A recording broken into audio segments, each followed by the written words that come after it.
Welcome back to Sharks Happen. My name is Howe. I'm your host, going over shark attacks from the 1900s till present, mostly large sharks, and we're going to get started over at Savannah Beach, which is in Georgia.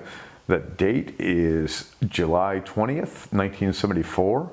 John Carter is 17 years old, and he and a couple friends are out in the water doing some swimming when some small sharks show up. It sounds like his two friends were able to get to shore, but John Carter was not able to make it. A witness named Metz, who had reported the incident, said that he was chewed up by a school of small sharks. So some smaller sharks, under probably 4 or 5 footers, maybe a little bit less, but a school of them. It seems they ended up with a predation on this young 17-year-old John Carter. It doesn't sound like they were able to recover anything of him, and that's probably the case in most of these feeding frenzies, whether they're large, or small sharks. They'll be able to do the job in. Most of the time when you see a skeletonized body, I think that it's probably small sharks that did that. So otherwise large ones would probably bite the bones and take chunks off that way. But if they're biting, just leaving the bones there, it's probably smaller sharks. At least that's what I think anyway. So that's our story of John Carter. We're going to put it down as we're not going to put it down as this is smaller sharks than we normally deal with. But a fatality from them. Any sharks are lethal. You get involved with a number of them, no matter how big they are. Usually when I hear about multiple sharks, at least by shore, it's usually bull sharks. They seem to hunt in a little bit of a group. One of them will go in, to the shallows and grab somebody and drag it out, and others will join them in. So, could have been bulls, could have been anything, but run into a lot of small sharks, there's nothing you're going to be able to do. Okay, now we're going to head over to a small town called Surf, which is Vandenberg Air Force Base in California. The date is October 22nd, 2010. Lucas Ransom is 19 years old, and he and a friend are out that morning doing some surfing. He's about 150 yards from shore. It's just before 9 o'clock. They don't say the depth of the water, but they do say there's 6 to 8 foot waves, so I'm thinking it's a pretty decent depth of water. He's got his friend that is surfing with him that is only 2 feet away from him when the shark shows up. The shark grabs him by the left leg and pulls him off of his board. His friend sticks his head in the water, and the surf and everything, and water being churned up. He can't see Lucas, so he quickly starts to paddle back to shore when he hears the float pop back up, turns around, sees Lucas.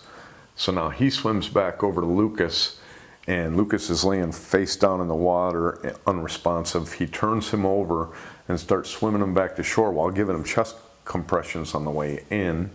They get him to shore, and he's pronounced dead on the beach by the fire department that had showed up just before the coroner had arrived.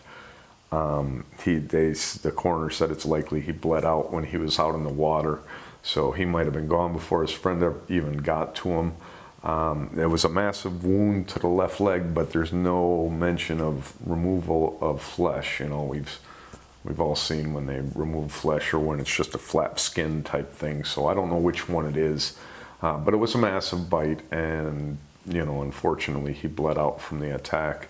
The shark wasn't interested in eating him, just like with most of them. I think it was territorial, the same as just about all the sharks. I mean, Ben Linden being an exception, he ended up getting pretty much consumed by the shark that hit him. He's the one who was kneeling on his board, and he could see the shark coming over at him and went to kick at him, and the shark swallowed his leg and bit it off, and then ended up proceeding to attack him when they were trying to rescue him. So that's our story of Lucas Ransom, 19 years old, an attack, not an attempt to predate, but a fatality. Okay, now we're going to head over to Bay Farm Island, which is near Alameda in California.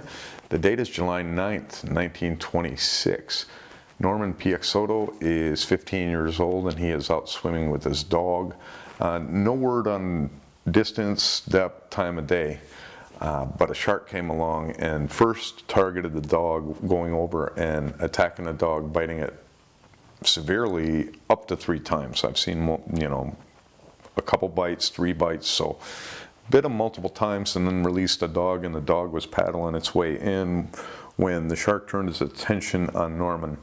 And before Norman could get to the beach, he was bitten in the feet and in the legs, and twice he was taken under the water by the shark. This is a 7-foot shark that Norman claims I've seen in a interview back in the day, he said he thinks it was a tiger shark, but shark had him by the feet and was able to get him off of his feet and drag him underwater twice if he was on his feet by that time. He was able to finally fight it off and make his way to a boat that was launched. So he was able to swim over to a boat. They got him out of the boat, and they're not sure what type of shark. They are saying it's a 2-meter shark.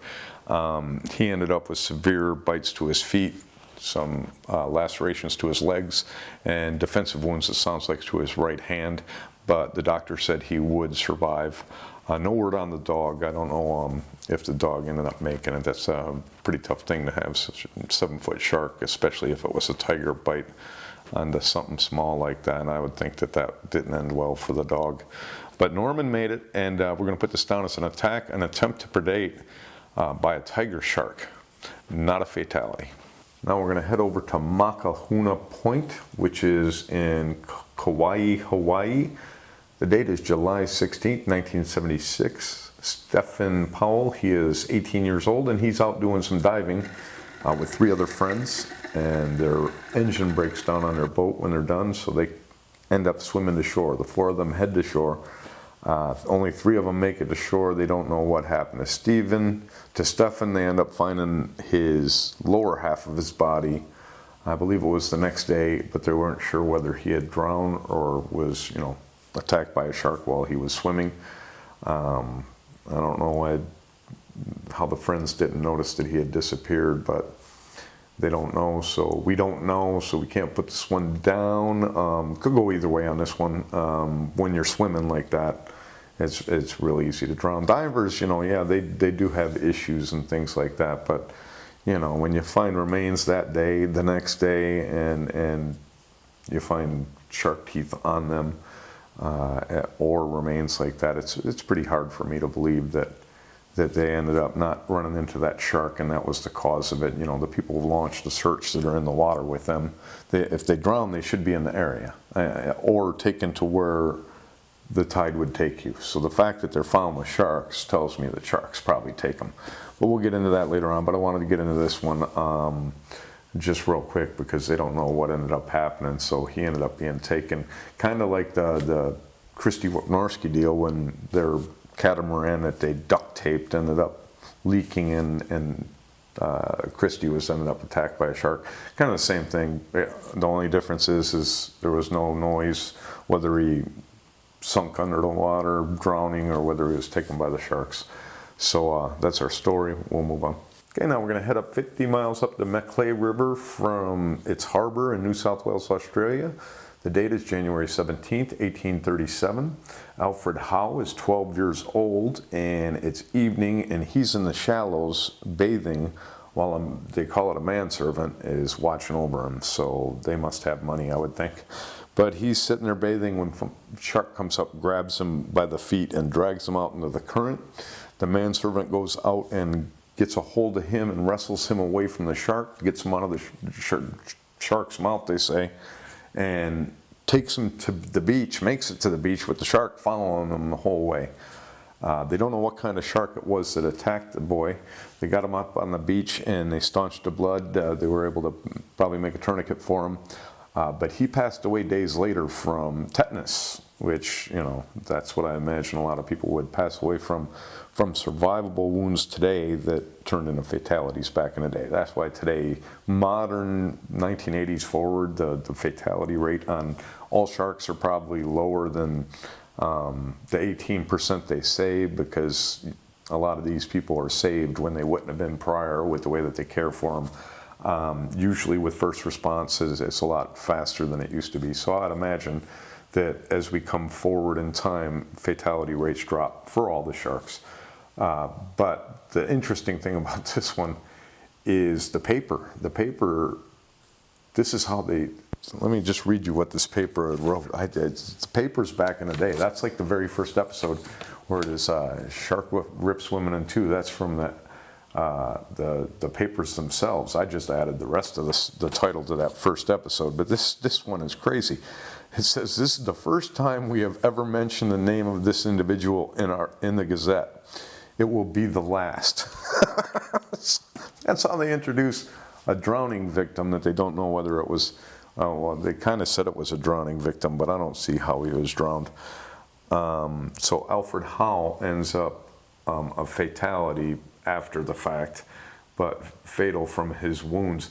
Now, an interesting thing is he's the grandson of another Howe that ended up losing his life 8 years prior when he tried to save a drowning Alfred Howe. So the grandfather died trying to save the boy 8 years earlier when he was 4 years old. Crazy stories. We got some crazy backstories to some of this stuff today. I like the episode. It's going to be fun. So that's our story of Alfred Howe.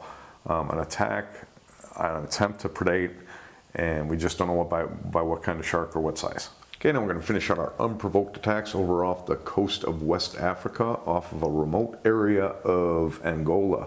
John Doyle, this is in 1993.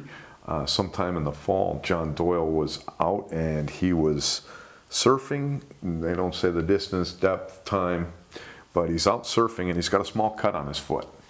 And he looks over and he sees a few fins, like 3 shark fins, multiple shark fins in the water about 20 yards from him. So he sits there and decides it's a good time for him to get out of the water. And he sees that there's a wave coming, but it's over towards the sharks. So now he has to paddle towards the sharks. As he starts paddling towards the shark fin starts cutting through the water towards him. So he's got to make it to this wave, get up on it, and get in. He gets to the wave, gets up on his board, and now the wave is taking him in, but they said that when he was about halfway in, he hit a rail, I guess. I don't know what that ends up doing, but whatever it is, it spills you into the water, and as soon as he hit the water, he felt pain in his calf. And he reached down and smacked the shark in the snout once or twice, and the shark released him, at which time he climbed back up on his just over 7 foot surfboard. He climbed up on his board and was waiting on another wave in the frothy water, and he could see that the shark was coming again.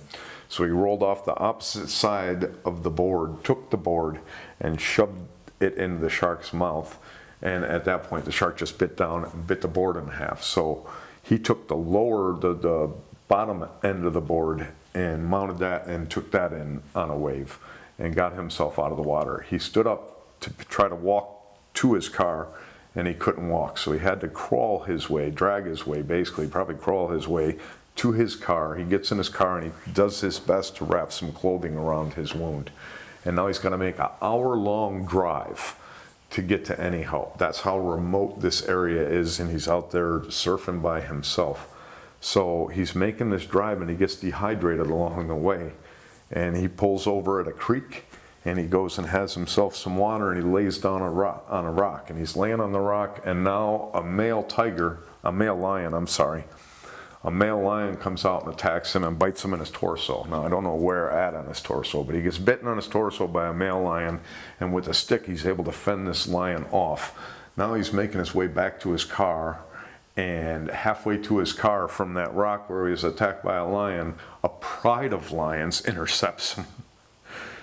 And they attack him. So now he's got extra cuts on his legs and arms from these other lions that are attacking him. He makes his way to his car, gets in it, too weak to drive. He's sitting there as the whole pride of lions are attacking the car until a passerby a half hour later sees him. He's rescued. He survives a shark, a male lion, and then a pride of lions. That is a crazy. I looked for a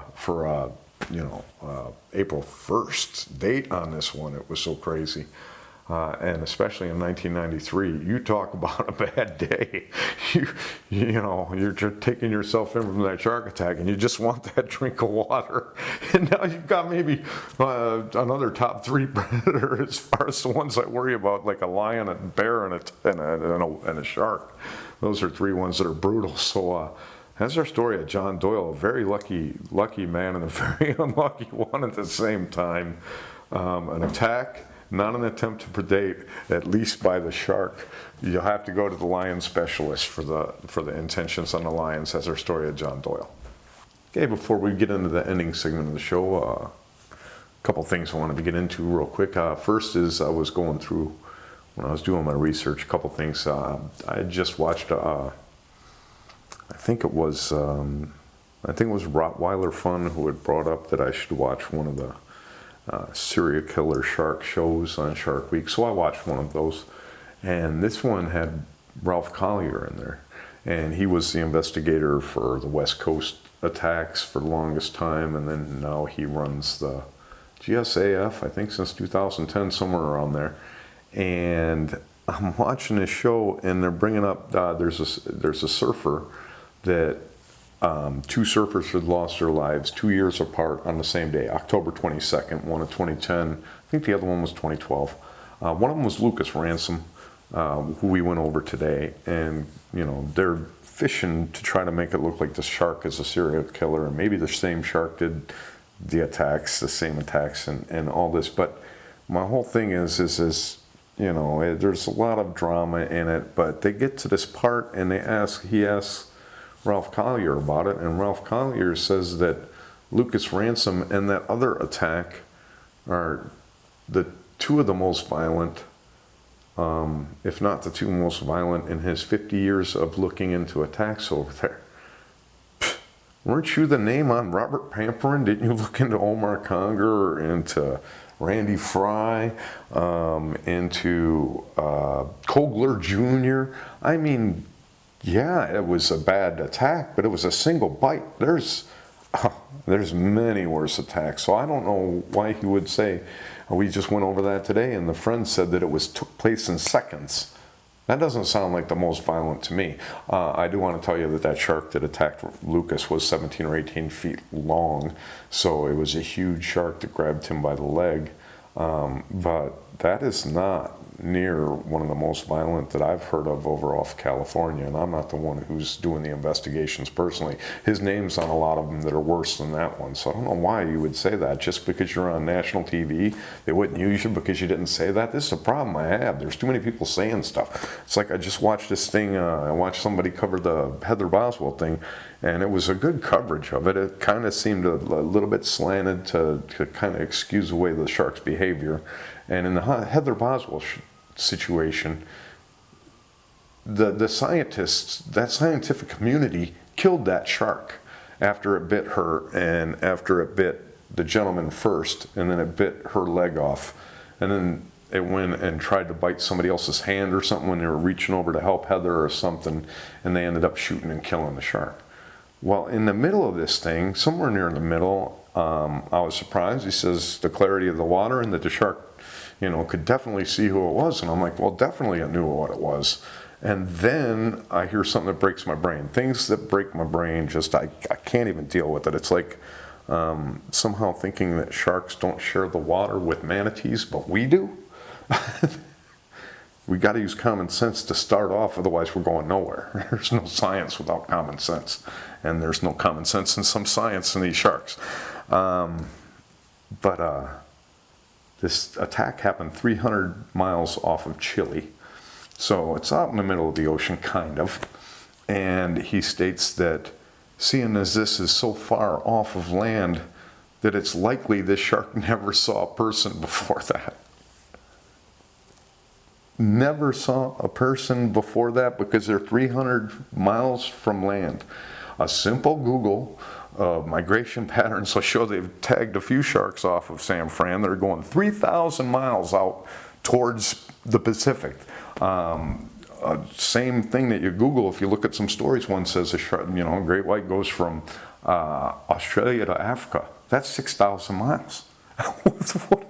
It's not going to go 300 miles to get back to shore. That is probably takes the cake for the dumbest thing I've ever heard.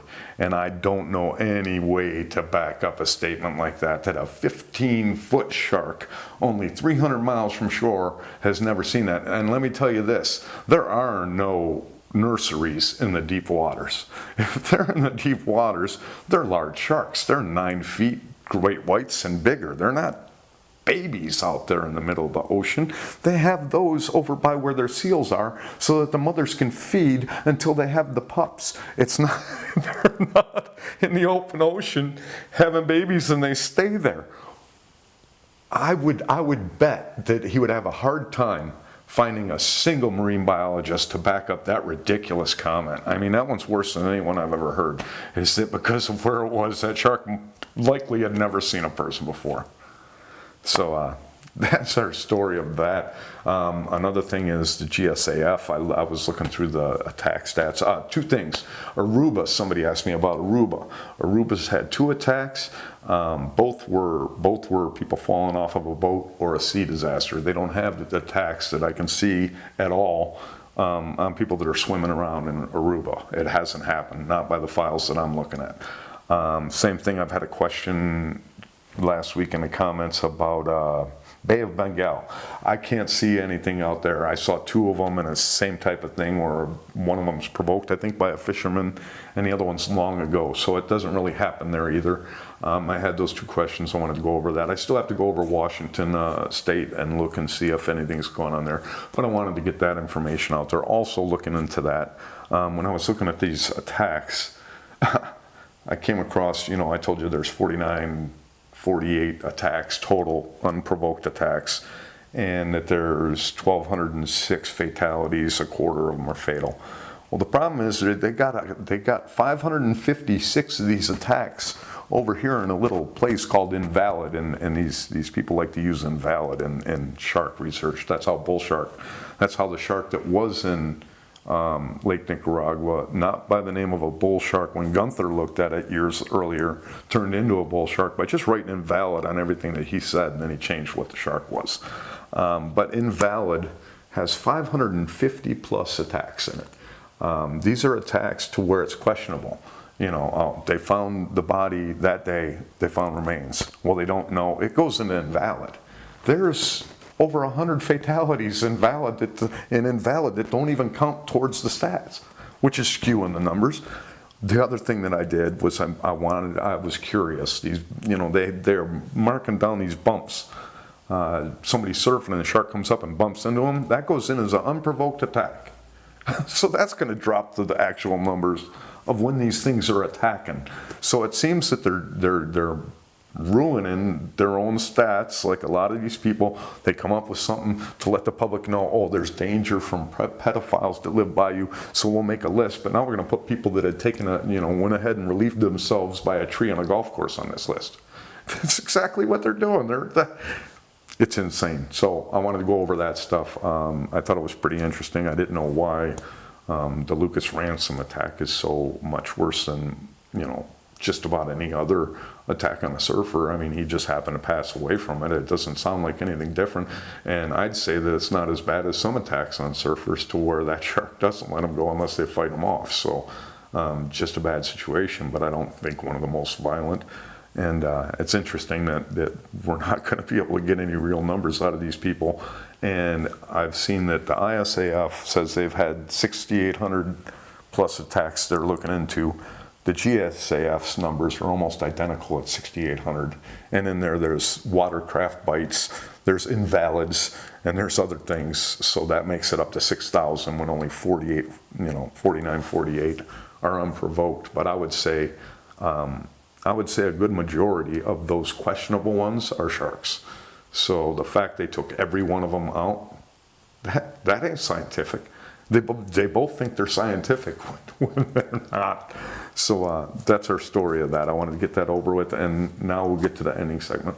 Okay, now we're going to finish off our show with kind of a what were you thinking. We're going to go over to the Georges River. We're going 38 kilometers up the Georges River. So you're talking mid-20 miles from the mouth of the river in New South Wales, Australia. And the date was New Year's Eve, December 31st of 1934.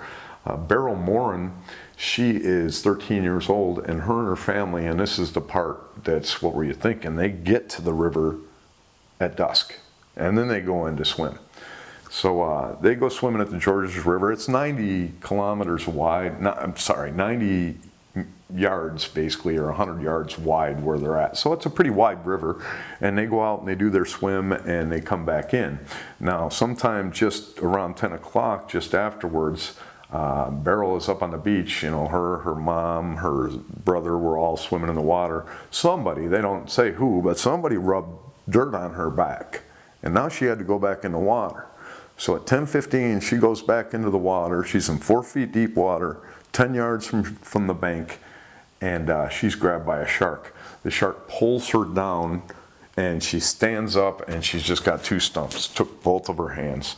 A gentleman was right by her on the bank and ran in and grabbed her and brought her in and was holding onto the wrist tight at first just to stop the bleeding.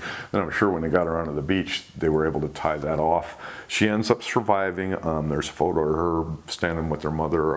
They don't show her hands or anything, but you can tell that she doesn't have them with the dress that she has on. But man, how bad. It reminds me of the spear fisherman that shot. The kid was spearfishing, shot a shark, and the shark went up and killed his little brother that was up on the inner tube. It's the same thing. How do you live with that? Somebody's lost hands because you played a prank, and not that they're responsible. I'm just saying that thing that'll run through your head of that did that. I mean, how do you not think about that? Especially every time you think about her or that location. So it's just an awful situation on that one. Feel bad for her, feel bad for whoever wiped that mud on her back, and I'm sure they felt terrible too. That's our story, that's our show for today. I hope you enjoyed it. Hope you'll be back in a few more days. I'm sure you're wondering about the merch, and I've ran into a little snag. I got a few more things I got to do on the company end here to make sure that I'm all set on everything. It's looking like it's going to be a few more weeks though, as I am heading down to Florida in about a week, but I will be filming from Florida. I'll be doing the regular shows, and I should have a little bit of a different segment into those for everybody while I'm down there, at least in a couple of the shows. So I hope you'll be back in the next few days, and when I'm down in Florida and the Keys. And until then, if you go into that water, you are much more afraid of those sharks than they are of you.